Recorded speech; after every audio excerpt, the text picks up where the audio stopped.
What does the future of XRP and all of the Ripple's products sincerely mean in 2025? I'm going to play this video. It's from Ripple Swell. It just hit the streets nowadays. It's surely Hearth. They're going to get into products. This is the Senior Vice President of Products at Ripple. He's going to get into the XRP ledger, compliance, tokenization, RLUSD, and a lot more. You should pay attention to this. Check this out. And what we have learned from that is our clients really need a one-stop store for all their virtual asset desires, so they can have answers that are fully included.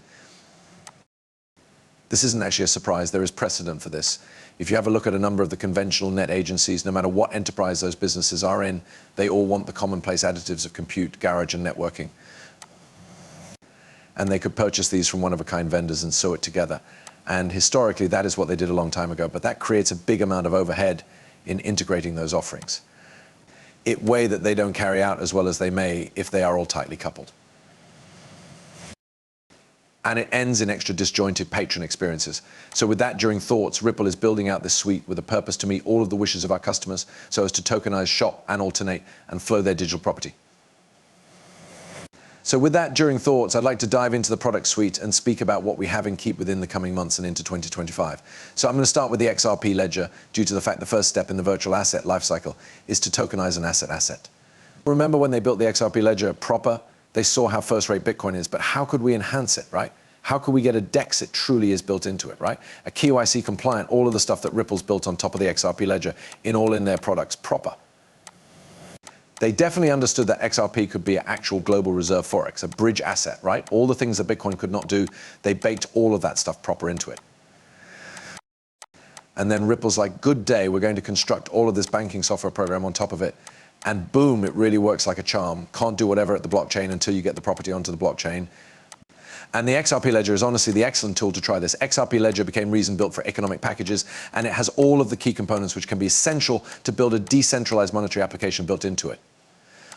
Because of this, you should write smart contracts to build the packages which you want. And it truly is critical for several reasons. Writing a smart contract requires loads of code, and being capable of limit the code that you write makes the improvement more available and easier for greater developers. It also way that less code additionally makes it greater efficient, and you could see that manifested within the low transaction expenses which are at the XRP ledger. But by means of far more significantly, having less code means that there is less opportunity to introduce insects into your programs. And we have visible, you already know, while smart contracts can be very effective and that they come up with the ability to do awesome things, they also can be risky. The extra code you write, the greater opportunity you have got for insects. And we've got regrettably visible some real world outcomes of this take place. So the XRP ledger is an extremely good region to construct your applications, as it does have quite a few the abilities which you need built in without needing to write smart contracts.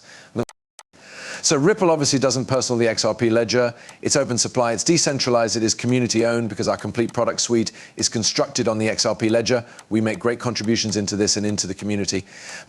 Over the Ultimate ER, you may have seen a number of these contributions inside the shape of proposed amendments for automatic market maker, for decentralized identity, and for pricing oracles. Some of that have already been integrated in our Stay on Foremost net. And what you may count on to look from us in the following few months and into 2025 are first an EVM aspect chain that we are liberating in partnership with our associate XLR. And this may permit builders of the XRP ledger to connect with greater than 50 other blockchains and take benefit of the competencies on those blockchains and tap into the liquidity on the one's chains and tap into the liquidity on all of those chains, right?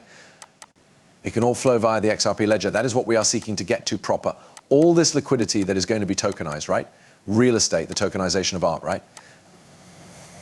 And different valuables, gold, silver, any kind of rare earth substances, all of that price can get tokenized, introduced onto something just like the XRP ledger, and that value can pass seamlessly throughout borders for reasonably priced. Ripple has notion about all this, and genuinely quickly to speak approximately all of the builders that are constructing proper. Ripple is familiar with what's up clients like our banks and establishments want these forms of things. And they exit, and that they say, hey guys, we need you to build something like this. And then they provide cash to people which might be building super matters on the XRP ledger. Proper. Ripple runs all of these things via the enterprise. It's fantastic, right? You are constructing out the future of DLT tokenization, assets, primary bank, digital foreign money payments. It's all here. You'll additionally see us position out a proposed amendment for multi-motive tokens. These are now and again called semi-fungible tokens. And the motive you would want to do this is that you may construct extra sophisticated or greater complicated tokens at the ledger. So in case you want to tokenize something like a bond and you need to include the adulthood date or the coupon rate as facts along with that token, connect that token, semi-fungible tokens or multi-purpose tokens can help you do this very easily. Finally, we will be providing amendments for additional permissioning at the DAX. The DAX already has many methods to make certain that you have safety and that you're managing recognized entities, but additional permissioning capabilities will provide greater flexibility in order that banks on a decentralized ledger and on a nameless ledger, and they could nonetheless always recognize exactly who they're interacting with and ensure that they may be always in compliance with their very own rules and with the regulators. So transferring directly to custody. After you've tokenized an asset, you need to save it somewhere. In the old international, this is done in massive bank vaults. I suppose we are all familiar with these from the bank heist films we watched growing up. Massive vaults with huge thick metal partitions and huge doors. And that is precisely what we need inside the virtual world. Maybe very secure garage for all of our virtual property. So with this in mind, ultimately, Ripple received Medeco. And the reason that Medeco become attractive to us is that, like Ripple, everything they've achieved is constructed to be security first and compliance first. And it is all constructed with the wishes of a number of the pinnacle tier economic establishments and thoughts. Because of this, we are fortunate enough to remember some of these very large banks. As our customers, we have banks like BBVA, like DBS and HSBC.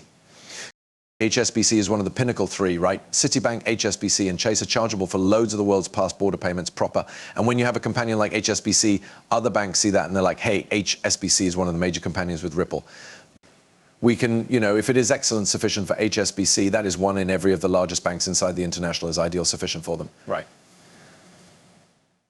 And that it is part of this is positioning from Ripple and going after those top-tier financial establishments to deliver everyone else along for the experience that we are lucky to have as clients and plenty of extra. And in 2025, to retain to amplify the abilities of our custody answer, we'll be targeted on adding extra security alternatives and extra local integrations into the product. So first, we will be expanding the optionality that customers have for hardware safety modules with the intention to bring their preferred hardware security module to integrate that into the custody solution. We'll have compliance integrations with 0.33 birthday celebration offerings for such things as transaction screening and travel rule compliance to ensure that it is very smooth in a single location to not simply manipulate your assets, however, to manage the compliance element of those property. Our custody answer currently helps close to 21 of a kind blockchains, but we are seeing hobby from our clients in helping extra, so we are able to be including more blockchains to the product in 2025. And in the end, we're going to be including an integration with staking platforms in order that customers who have assets sitting inside the custody product could be capable of earn yield on those instead of having them simply sit there idly. In addition to the financial institution grade safety and the very excessive stage security and compliance that we've constructed that is serving these very huge banks, we're seeing hobby in our product from different sectors outdoor of this. And they are searching out something that really is a touch bit extra on hand than what we've got constructed for some of the very largest banks. And what available manner in this context is lower cost and easier to apply and to function. So in 2020,